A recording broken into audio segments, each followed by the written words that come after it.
Paano ba natin malalaman or saan natin makikita kung sino yung mga nag-heart, like o nag-react sa mga videos na pinupost natin sa Facebook?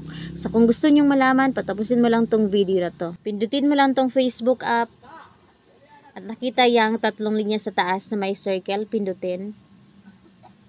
Tapos, yan, nakita yung settings na badge, ayan, pindutin.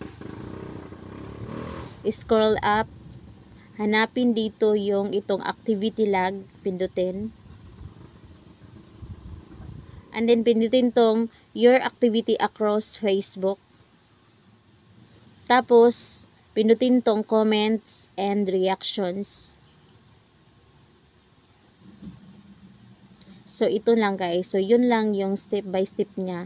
So dito natin makikita yung mga nag-react, nag-message, nag-heart, yung mga nag-react sa mga post natin, sa mga videos na pinopost natin, sa mga reels man or sa Facebook story. So dito lang siya makikita. So kung gusto niyo malaman kung sino-sino yung mga nag-react sa mga videos natin, so ito lang, yun lang yung step by step niya.